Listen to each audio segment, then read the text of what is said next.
رمضان المبارک کا مہینہ برکتوں والا مہینہ جاری و ساری ہے۔ اس کا زیادہ تر حصہ ہم نے اللہ پاک کی توفیق کے ساتھ گزار لیا ہے، اور ہم اللہ پاک سے یہ دعا کرتے ہیں کہ باقی حصہ بھی وہ اپنی توفیق کے ساتھ ہمیں گزارنے کا موقع عطا فرمائے۔ میرے بھائیوں، آپ دیکھیں کہ یہ وقت جو ہے کتنی جلدی سے گزر رہا ہے۔ یہ ابھی ہم نے استقبال رمضان کے متعلق بات کی، اب ہم اختتام رمضان کی بات کر رہے ہیں، تو وقت جو ہے وہ بڑی تیزی کے ساتھ گزر رہا ہے۔ آپ کو پتہ ہے کہ کچھ ہی دنوں میں آخری عشرہ جو ہے وہ آنے والا ہے۔ میں آپ کے سامنے انشاءاللہ العزیز آخری عشرہ جو ہے اس کے اندر کچھ ایسی عبادات ہیں، توجہ میری طرف کیجئے گا، کچھ ایسی عبادات ہیں کہ جو پہلے عشرے میں نہیں پائی جاتی، اور یہ اس لیے بھی اہمیت کا حامل ہے کہ اللہ پاک نے انسان کو بار بار یہ توجہ دلائی ہے کہ اے انسان، اگر تجھ سے وقت نہیں سنور رہا، تو نہیں میرے در پہ آ رہا، تو اب بھی بار بار اللہ پاک کہتا ہے کہ تو میرے در پہ آ جا، آنا تیرا کام ہے اور بخشش عطا کرنا میں رب العالمین کا کام ہے۔ اس آخری عشرے کے اندر ایک رات ہے میرے بھائیوں، جس کو کس نام سے پکارا جاتا ہے؟ سب کہیے لیلۃ القدر۔ وہ رات کیسی ہے جس کا اللہ پاک نے قرآن کے اندر ذکر کیا ہے، اور ذکر کر کے مستقل ایک سورت اللہ پاک نے اپنے پاک پیغمبر پہ نازل کر دی۔ اس سورت کا نام بھی سورۃ القدر ہے۔ فرمایا کہ انا انزلناہ فی لیلۃ القدر، کہ ہم نے آپ پہ ایک رات کو نازل فرمایا ہے، لیلۃ القدر کو نازل فرمایا ہے۔ یہاں پہ میں آپ کو ایک نکتہ بتاتا چلا جاؤں۔ دنیا میں ہر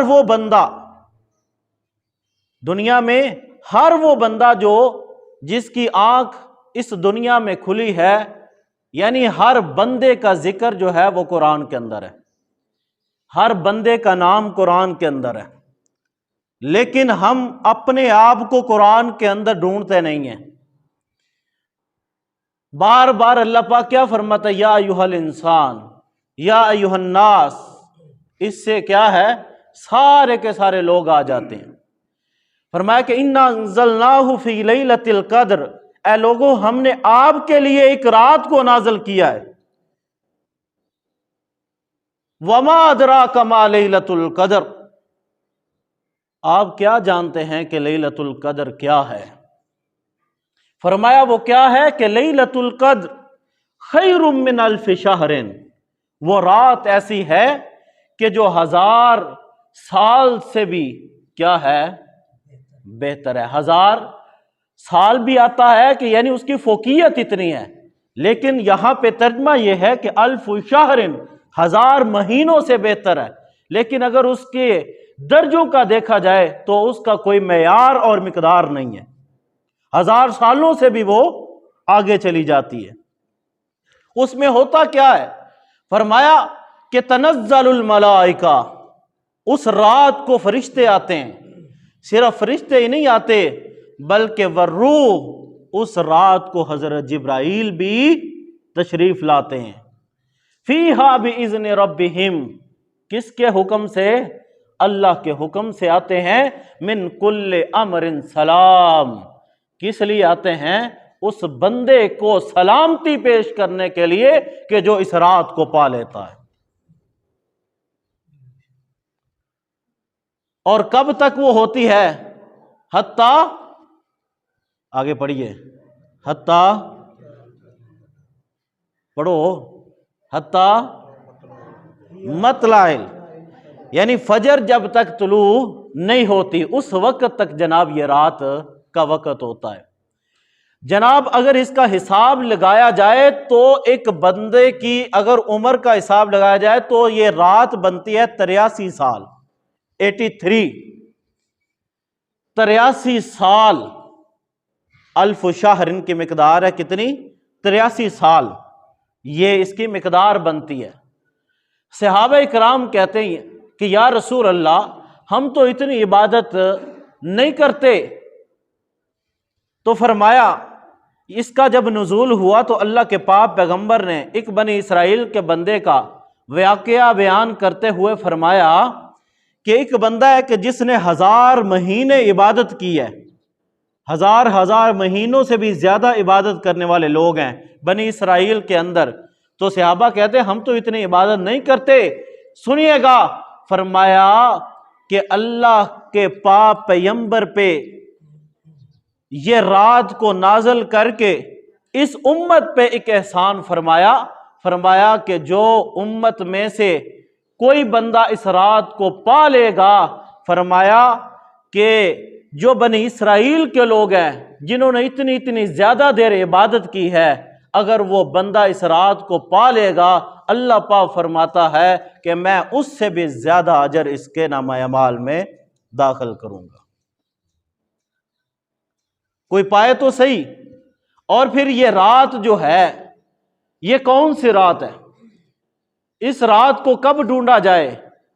فرمایا اللہ کے پاک پیغمبر فرماتے ہیں کہ اللہ پاک نے اس رات کا تعین جو ہے وہ مجھے بتایا، لیکن میں صحابہ کرام کو بتانے کے لیے باہر آیا تو کچھ لوگ جھگڑا کر رہے تھے، تو اللہ پاک نے اس کا جو تعین ہے وہ مجھ سے معلوم نہیں رہا، تو لہٰذا اس کو ڈھونڈنا کب چاہیے؟ فرمایا کہ جب آخری عشرہ جو ہے وہ آ جائے تو طاق راتوں میں اس رات کو تلاش کیا جائے۔ توجہ میری طرف کیجئے گا، وہ کون سی راتیں ہیں؟ طاق راتیں ہیں۔ طاق راتیں کون کون سی ہیں جی؟ بولیے۔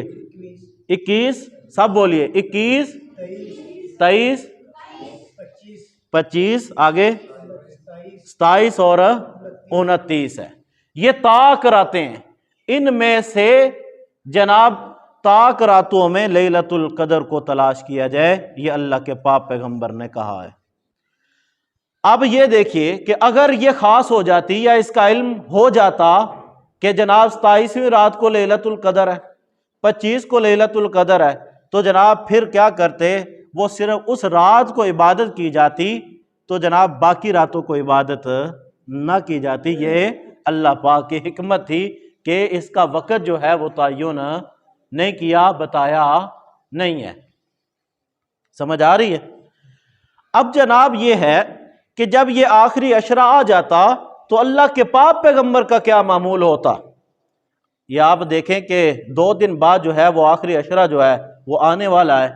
اللہ کے پاک پیغمبر پہلے سے زیادہ عبادت کی تیاری کرتے، اور یہ ہے کہ جو کوئی بندہ عبادت نہیں کرتا، اگر پتہ چل جاتا کہ وہ بندے کی روٹین صحیح نہیں ہے، اس کی روٹین کو صحیح کرتے اور اپنے گھر والوں کو بھی، اپنے اہل عیال کو بھی ساتھ میں اٹھاتے۔ مجھے بتائیے اللہ کے پاک پیغمبر جو ہیں جتنی انہوں نے عبادت کیا کوئی اور کر سکتا ہے؟ نہیں نہ کر سکتا، تو لیکن ساتھ میں اپنے اہل عیال کو اٹھایا، اپنے گھر والوں کو اٹھایا، تاکہ جناب وہ بھی میرے ساتھ کیا کریں؟ عبادت کر لیں۔ لیکن جناب یہاں پہ مسئلہ یہ ہے، ہمیں ہمارے بچوں کی سکول میں انہوں نے جانا ہوتا ہے تو ہمیں فکر ہوتی ہے، تب تو ان کو اٹھاتے ہیں، نوکریوں کی فکر ہوتی ہے، دولت کی فکر ہوتی ہے، باقی چیزوں کی فکر ہوتی ہے، لیکن جناب نہ قرآن کے بارے میں ہم فکر مند ہیں، نہ نماز کے بارے میں ہم فکر مند ہوتے ہیں، جناب پڑھی یا نہیں پڑھی ہم نے نہ ان کو کہنا ہوتا ہے، بلکہ حتیٰ کہ یہ بھی ہوتا ہے کہ ہم خود بھی نہیں آتے۔ تو جناب مجھے بتائیے کیا آپ دیکھنا پسند کریں گے؟ آپ دنیا کے اندر اپنی اولاد کے ساتھ تو اتنا پیار کرتے ہیں، تو کیا آپ یہ پسند کرتے ہیں کہ آپ کی اولاد کو کل قیامت والے دن جہنم میں ڈالا جائے؟ کوئی ماں باپ یہ گوارا کر سکتا ہے؟ کوئی نہیں نہ کر سکتا۔ تو پھر اس کا خیال کس نے رکھنا ہے؟ اپنے اہل و عیال کو کس نے پڑھانا ہے؟ ان کا خیال کس نے کرنا ہے؟ ہم نے خود کرنا ہے، کیونکہ اللہ کے پاک پیغمبر کو خود فکر تھا اپنے اہل و عیال کا۔ جناب اب خاص بات ہے، جو کچھ مسائل ہیں وہ آپ نے توجہ کرنی ہے۔ لیلۃ القدر ایک عبادت ہے جو آخری عشرہ میں پائی جاتی ہے، اور دوسرے نمبر پہ ایک اعتکاف والی عبادت ہے۔ کون سی ہے جی؟ اعتکاف والی عبادت ہے۔ اعتکاف کے بارے میں انشاءاللہ کچھ مسائل، فضیلت اور کچھ ایسی باتیں جو ہمارے ذہنوں کے اندر ہیں وہ بھی میں انشاءاللہ آج کلیئر کروں گا، آپ نے توجہ کرنی ہے۔ تو میں نے ان کو سوالات کی صورت میں خود ہی میں نے سوال بنایا جو عوامی سوالات ہیں، تو ان کا جواب بھی میں انشاءاللہ دیتا ہوں آپ لوگوں کو۔ میرے بھائیو، سب سے پہلے تو یہ اعتکاف ہے کیا چیز؟ اعتکاف کیا چیز ہے؟ جناب اعتکاف کہتے ہیں روزے کی حالت میں نبی پاک صلی اللہ، سب کہیے صلی اللہ علیہ وسلم کی سنت کو سمجھ کے مسجد میں بیٹھنے کو کیا کہتے ہیں؟ اعتکاف کہتے ہیں۔ اگر کوئی بندوں کی بات ہو رہی ہے، مسجد نہیں اعتکاف نہیں، روزہ نہیں اعتکاف نہیں، رمضان کا ہونا ضروری ہے، پاک ہونا ضروری ہے، یہ کیا ہے؟ شرائط ہے اعتکاف بیٹھنے کی۔ اب رہی بات اس کی فضیلت کی، اس کی فضیلت یہ ہے کہ جناب جو بندہ مسجد کا اعتکاف کرتا ہے مسنون، وہ 10 خندق جہنم سے دور ہو جاتا ہے۔ کتنی؟ 10 خندق دور ہو جاتا ہے، اور ایک خندق کا فاصلہ جو ہے وہ 500 سال کے مسافت جتنا ہے جہنم سے، اتنا دور ہو جاتا ہے جہنم سے، لہٰذا اس کی فضیلت احادیث کے اندر کیا ہے؟ پائی جاتی ہیں۔ اور توجہ کریں، اعتکاف 3 طرح کا ہوتا ہے، ایک نفلی ہوتا ہے، ایک واجب ہوتا ہے، ایک مسنون ہوتا ہے یعنی سنت۔ نفلی اعتکاف وہ ہوتا ہے کہ جس طرح آپ لوگ مسجد کے اندر آ گئے ہیں، آپ نے نیت کر لی کہ ہم مسجد کے اندر بیٹھے ہیں، اور نیت کر لیں کہ میں جس وقت تک بیٹھا ہوں تو میں اعتکاف کی نیت کرتا ہوں، یہ نفلی ہے۔ لہٰذا ایک بات آپ کو بتانے لگا ہوں کہ اگر بندے کی یہی نیت ہو کہ یا اللہ جب تک میری سانسیں ہیں، جب تک میری زندگی ہے، میں نیت کرتا ہوں کہ جب بھی میں مسجد میں جاؤں اے اللہ مجھے اعتکاف والا ثواب میرے نامہ اعمال میں نصیب فرما دے، یہ آج سے آپ کیا کر لیں؟ نیت کر لیں، یہ ہوگا نفلی اعتکاف۔ واجب کون سا ہوتا ہے؟ واجب اعتکاف وہ ہوتا ہے کہ ایک بندے نے منت مان لی کہ اے اللہ جب یہ میری بات، جب یہ میری ضرورت پوری ہو گئی تو اے اللہ میں مسجد کے اندر اعتکاف بیٹھوں گا اس کے بدلے میں، یا وہ 2 گھنٹے کا کہہ لے، 1 دن کا کہہ لے، آدھے دن کا کہہ لے، تو اب اس بندے پہ مسجد میں بیٹھنا کیا ہو گیا؟ بولو نا سارے، واجب ہو گیا۔ اور جو مسنون طریقہ ہے وہ یہ ہے کہ جو ہم آخری عشرے کے اندر جو اللہ کے پاک پیغمبر بیٹھے ہیں وہ یہ ہے کہ جب سے اللہ کے پاک پیغمبر نے مکے سے مدینہ ہجرت کی، وفات تک اللہ کے پاک پیغمبر مسجد میں اعتکاف کیا۔ ہر سال کوئی ایسا سال نہیں گزرا کہ جس میں اللہ کے پاک پیغمبر نے مسجد کا اعتکاف نہ کیا ہو۔ سمجھ آ رہی ہے؟ اور پھر اگر کوئی بندہ اعتکاف نہیں بیٹھتا، آپ کے محلے میں سے کوئی ایک بندہ بھی اعتکاف نہیں بیٹھتا، تو جناب چھتر سارے نو پہنے، سب سے پوچھ ہوگی۔ سمجھ آ رہی ہے؟ لہٰذا یہ فرض کفایہ ہے، ایک بندہ کم از کم بیٹھنا ضروری ہے۔ دوسرا سوال یہ ہے کہ اعتکاف کب بیٹھا جائے، کس وقت بیٹھنا ہے؟ جناب 20واں روزہ، سمجھ آ رہی ہے؟ توجہ بھی ہے نا؟ 20واں روزہ سورج غروب ہونے سے پہلے پہلے وہ مسجد میں آ جائے۔ اگر وہ اس کے بعد آئے گا اعتکاف نہیں ہوگا، اور اس وقت تک بیٹھے گا کہ جب تک عید کا اعلان نہ کیا جائے۔ سمجھ آ رہی ہے؟ جب تک عید کا اعلان نہ ہو جائے اس وقت تک وہ وہاں سے نہیں اٹھ سکتا۔ یہاں پہ میں ان حضرات کے لیے ایک بات کلیئر کر دوں کہ جس بندے نے اعتکاف کر لیا ہے اور عید کا اعلان بھی اس نے سن لیا ہے، اب وہ اپنے اعتکاف کو ضائع مت کرے۔ کیوں کہ جس کو ہم چاند رات کہہ کے گلی بازاروں میں گزار لیتے ہیں، وہ اصل میں رات ہے لیلۃ الجائزہ۔ کیا ہے؟ اس رات کو کیا کہا جاتا ہے؟ لیلۃ الجائزہ۔ یعنی کہ آپ یہ سمجھ لیجئے کہ اس رات کو آپ کو سارے کا سارا جو آپ کا ثواب ہے اس رات کو ملنا ہوتا ہے۔ تو شیطان کو آپ پتہ ہے کہ اس وقت کھل گیا، تو اس کا اعتکاف جناب ادھر سے اعتکاف اس نے چھوڑا نہیں، سیدھا بازار چلا گیا۔ اب اس کی باری ہے لینے کی، تو اب سارے کا سارا اس نے کیا کر دیا؟ ضائع کر دیا۔ اس کے لیے یہ ہے، اللہ کے پاک پیغمبر نے کہا یہ ہے کہ وہ کیا کر لے کہ وہ صبح جائے۔ یہ ہے تقوی کی بات ہے، یہ نہیں ضروری نہیں ہے۔ اور وہ پرہیز کرے کہ اگر کوئی چیز خریدنی ہے تو وہ یا بال کوئی کاٹنے ہیں تو وہ ٹائم لے لے، یعنی تھوڑا تھوڑا کرے، وقت جو ہے وہ باہر گزارے۔ سمجھ آ رہی ہے؟ لہٰذا آگے جناب آپ نے دیکھا ہوگا کہ جب بچے یا کوئی بھی اعتکاف بیٹھتا ہے تو مساجد میں پردوں کو لگایا جاتا ہے، پردے لگائے جاتے ہیں۔ اب یہ ہے کہ اگر کوئی پردے نہیں لگاتا یا لگا لیتا ہے، آیا اس کا کیا حکم ہے؟ ٹھیک ہے جی، پردے کیوں لگائے جاتے ہیں؟ پردے تو اصل میں اس لیے لگائے جاتے ہیں کہ عام جو مقتدی ہیں اس سے اس کا ناطہ جو ہے وہ نہ جڑے، وہ ختم ہو جائے۔ یعنی اگر عام لوگ جو ہیں وہ عبادت اپنے حجرے میں کر رہا ہے تو ٹھیک ہے، دوسرے لوگ ڈسٹرب نہ ہوں۔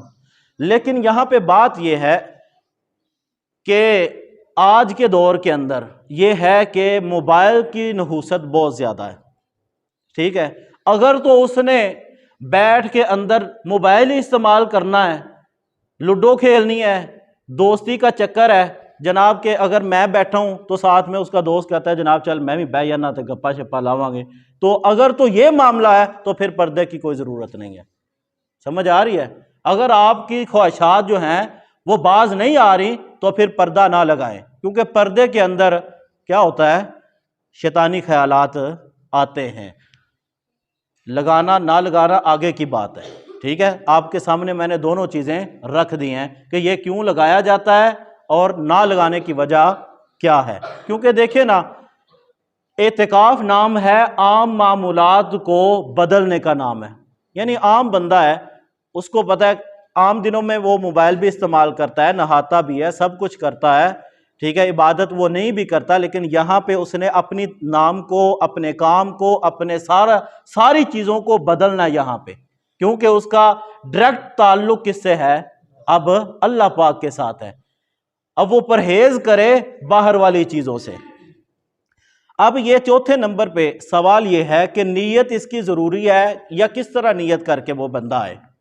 جناب نیت دل کے ارادے کا نام ہے، سمجھ آ رہی؟ اس کے لیے کوئی خاص نیت نہیں ہے۔ اس نے نیت کر لیا ہے کہ میں نے مسجد میں بیٹھنا ہے، اللہ کے نبی کا یہ طریقہ ہے، 10 دن کے لیے میں یہاں مسجد میں بیٹھتا ہوں، تو اس کی نیت ہو جائے گی۔ سمجھ آ رہی ہے؟ نیت اس کی ہو گئی۔ آگے جناب سب سے اہم جو ہے وہ یہ ہے کہ جناب اگر آپ کی مسجد میں جمعہ نہیں ہو رہا تو وہ جمعہ پڑھنے کے لیے جا سکتا ہے، ٹھیک ہے؟ اور جب وہ جمعے کے لیے جائے تو وہ اپنے آپ کو عورتوں کی طرح چھپا کے جائے یا کس طرح جائے؟ یہ یہاں پہ مسئلہ میں نے پچھلے سال بھی سنا تھا، تو یہ کلیئر کر لیں۔ پہلے نمبر پہ اس کے لیے کوئی برقع وغیرہ دی ضرورت نہیں کہ جناب وہ دستانے بھی پالے، ماسک بھی چاڑ لیتے، سارا کچھ جناب چاڑ کے تو پھیر جائے، یہ کوئی ضروری نہیں۔ بس اتنا ہے اگر وہ شرعی ہے، لیکن اب تو یہاں پہ آپ کو پتہ ہے کہ یہاں بھی جمعہ ہو رہا ہے تو جانے کی ضرورت نہیں ہے۔ شرعی عذر ہو تو وہ جا سکتا ہے، میں آپ آگے تفصیل بتانے لگا ہوں۔ اگر وہ جانا چاہے تو غیر ضروری بات سے اجتناب کرے، جب وہ جا رہا ہے دوسری مسجد میں تو غیر ضروری باتوں سے اجتناب کرے. لیکن اگر کوئی ضروری بات ہے، یعنی بندہ رستے میں مل گیا ہے، اس کو نہیں پتا کہ یہ بندہ اعتکاف بیٹھا ہے، تو وہ صرف ٹائم پوچھ لیتا ہے کہ جناب مجھے بتا دو مسجد میں کتنے بجے نماز ہوتی ہے، تو وہ جواب دے سکتا ہے، اعتکاف ٹوٹا نہیں ہے. سمجھ آ رہی ہے؟ اور آگے یعنی منہ کو چھپانے ڈھانپنے کی ضرورت نہیں ہے. بس اگر وہ کوئی زیادہ کوئی بات کرے تو وہ کہہ دے کہ میں اعتکاف سے ہوں. کیا کہہ دے؟ اعتکاف سے ہوں. اپنے آپ نو پلی پا کے لکا کے جان دی کوئی لوڑ نہیں. دوسرے نمبر پہ اگر کوئی کھانا لانے والا نہیں ہے تو جناب وہ کھانا لے کے آ سکتا ہے، لیکن یہ ساری سہولیات اب نہیں ہے.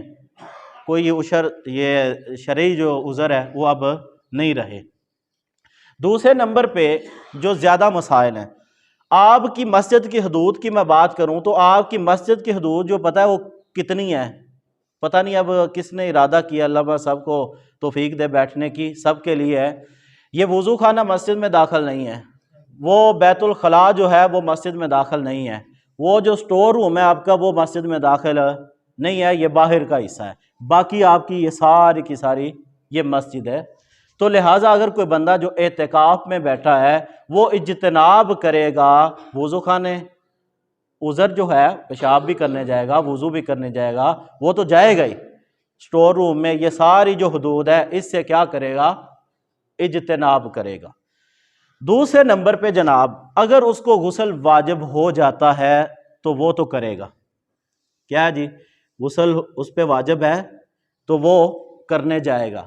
لیکن اگر وہ ویسے ہی اس نے ٹھنڈک محسوس کرنے کے لیے غسل کرنا ہے تو وہ نہیں کر سکتا. سمجھ آ رہی ہے؟ ٹھنڈک حاصل کرنے کے لیے غسل نہیں کرنے جا سکتا، یہ سمجھ لیجئے. آگے رہی گالوں سگریٹ دی، نسوار دی، اے چیزاں دی، وہ کیا کرے؟ پہلے نمبر پہ تو اپنا عزم کر لے جس نے بیٹھنا ہے کہ جناب 10 دن میں جڑا نا انہوں چھڑ دوں. لیکن اگر وہ نہیں چھوڑ سکتا تو پھر اس کے لیے یہ ہے کہ جناب جدو بیت الخلاء جائے تو پھر اتھے انہوں ہے گنجائش کہ چلو جڑا نا پی لو. سمجھ آ رہی ہے؟ وہاں پہ گنجائش ہے.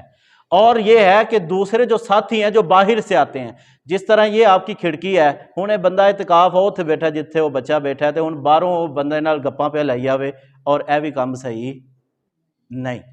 سمجھ آ رہی ہے؟ یہ مسائل میں آپ کی مسجد کے حوالے سے ہی کلیئر کر رہا ہوں. یہ باتیں سمجھ آ رہی ہیں. رہی بات جی آگے خواتین کے اعتکاف کی. خواتین کا اعتکاف جو ہے وہ جہاں پہ فتنہ مساجد کے اندر نہیں ہے تو مسجد میں اعتکاف کر سکتی ہے. یعنی اگر وہاں پہ اہتمام اتنا ہے، سمجھ آ رہی ہے؟ اہتمام اتنا ہے کہ آپ کو پتہ ہے کہ یہاں پہ انتظام بھی ہے، فتنہ بھی نہیں ہے، تو مسجد میں اعتکاف کر سکتی ہے. لیکن میری بات مانے، مسجد کے اندر نہیں بلکہ عورت جو ہے وہ گھر کے اندر ہی اعتکاف کرے. سمجھ آ رہی ہے؟ گھر کے اندر ہی ایک کمرہ مخصوص کرے اور کمرے کو بدلے نہیں. ہوں یہ نہیں کہ مطلب ایکو دم گرمی آ گئی تو اے سی دوجے کمرے چ لگا ہے تو میں ہوں بدل کے دوسرے پاسے چلی جاواں، اے کام نہیں. پہلے ہی تسی ویکھ لو کہ کیڑے کمرے چ بیٹھنا ہے. اور وہ عورت جو ہے وہ کھانا نہیں پکائے گی، باہر کے کام نہیں کرے گی. سمجھ آ رہی ہے؟ یہ ہے جی خواتین کا اعتکاف. تقریباً میرے خیال میں یہ تو اعتکاف کے حوالے سے کافی چیزیں جو ہیں وہ کلیئر ہو چکی ہیں. اگر کوئی سوال جو رہ گیا تو وہ آپ بعد میں پوچھ سکتے ہیں. ٹھیک ہے؟ تو کہنے کا مقصد یہ ہے کہ جناب اس عشرے کے اندر جو ہے ایک تو لیلۃ القدر ہے، اس لیے یہ اہمیت کا حامل ہے، یہ آخری عشرہ جو ہے. دوسرے نمبر پہ بڑی عبادت کیا ہے؟ اعتکاف والی. اور آپ نے ایک اور کام کرنا ہے کہ جناب آپ نے قرآن کی تلاوت جو ہے وہ کثرت سے کرنی ہے، جتنی ہو سکے. کہ اگر آپ نے ابھی تک قرآن کو ہاتھ نہیں لگایا تو جناب اب لگا لیں. قرآن کی تلاوت جو ہے وہ کیا کریں؟ کثرت سے کریں. اور ایک بات اور کلیئر کر دوں کہ اکثر بندے جو ہے وہ نوافل کا زیادہ اہتمام کرتے ہیں. کس کا؟ نوافل کا زیادہ اہتمام کرتے ہیں، حالانکہ اس کے فرائض جو ہیں وہ باقی رہتے ہیں. تو لہٰذا وہ اس عشرے کے اندر اپنی جو نمازیں قضا ہیں ان کو ادا کر لیں، کیونکہ فرائض تو اس کی پوچھ ہوگی نا، نوافل پڑھتا رہا ہے لیکن جو نمازیں اس کی قضا ہیں جو اس نے پڑھی نہیں ہیں وہ کس نے پڑھنی ہیں؟ سمجھ آ رہی ہے؟ لہٰذا اس آخری عشرے میں نمازوں کا کیا کرے؟ اس کو قضا کرے، ادا کرے۔ اور تیسرے نمبر پہ جناب آپ کو پتہ ہے کہ یہ آخری عشرہ جو ہے یہ کیا ہے؟ اتقم من النار، جہنم سے آزادی کا عشرہ ہے۔ اللہ کے پاک پیغمبر نے فرمایا کہ اگر کوئی شخص اس رات کو پا لیتا ہے، صحابہ اکرام نے پوچھا کہ یا رسول اللہ اگر اس رات کو، لیلۃ القدر والی رات کو اگر کوئی پا لیتا ہے تو وہ کیا کرے؟ اللہ کے پاک پیغمبر نے فرمایا، وہ دعا فرمائی، وہ سب کو یہ دعا آنی چاہیے، اللہم انک عفو تحب العفو فاعف عنا۔ اے اللہ میں بڑا گناہ گار ہوں، بڑا خطا کار ہوں، تو توبہ کو پسند کرتا ہے، لہٰذا اے اللہ تو میرے گناہوں کو کیا کر دے؟ معاف فرما دے۔ یہ دعا پڑھنی چاہیے اس آخری عشرے کے اندر اور طاق راتوں کے اندر۔ کیوں جی؟ پڑھیں گے یہ دعا ذرا ایک مرتبہ دہرا رہے، اللہم انک عفو تحب العفو فاعف عنا۔ یہ دعا ہے جو اللہ کے پاک پیغمبر نے بتائی ہے۔ اور پھر میرے بھائیوں، اللہ پاک اس بندے کو پسند فرماتا ہے کہ جو توبہ کرتا ہے، ان اللہ یحب التوابین، توبہ کرنے والے کو اللہ پاک پسند فرماتا ہے۔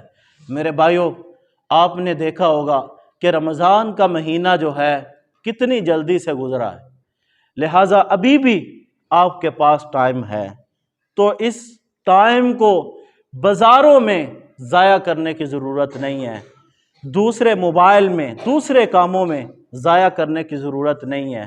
اپنی راتوں کو بھی قیمتی بنائیے۔ آپ دیکھتے نہیں ہیں کہ ہو سکتا ہے کہ اگلا رمضان پتہ نہیں ہمیں نصیب ہونا ہے یا نہیں ہونا۔ کتنے لوگ ہیں کہ جو اب ہیں اگلے سال ہو سکتا ہے نہ ہوں، اور جو پچھلے رمضان میں تھے اب نہیں ہیں۔ لہٰذا میرے بھائیوں، اللہ نے آپ لوگوں کو موقع دیا ہے تو توبہ بھی کیجئے، کثرت تلاوت بھی کیجئے، نمازوں کی قضا بھی کیجئے، نوافل بھی پڑھیے، اور اپنے گھر والوں کو بھی کہیے۔ آخری بات کر کے اجازت چاہوں گا کہ جناب یہ حسن بصری رحمہ اللہ فرماتے ہیں، وہ اپنی کتاب میں ایک واقعہ لکھتے ہیں ایک قصاب کا، کسائی کا، کہا کہ اس بندے کو عشق ہو جاتا ہے، میں توبہ کی بات بتانے لگا ہوں کہ اللہ پاک کو کتنا پسند بندہ آ جاتا ہے کہ جو خالص سچی توبہ کرتا ہے۔ وہ قصاب ہے، کسائی کا کام کرنے والا ہے، جناب اس کو ایک عورت سے عشق ہو جاتا ہے، اور اس عورت کے وہ پیچھے جاتا ہے، پیچھے جانے کی دیر ہے تو جناب وہ عورت جو ہے ایک لفظ کہتی ہے، وہ کہتی ہے کہ تو ڈر جا کہ اللہ پاک بڑا کیا ہے؟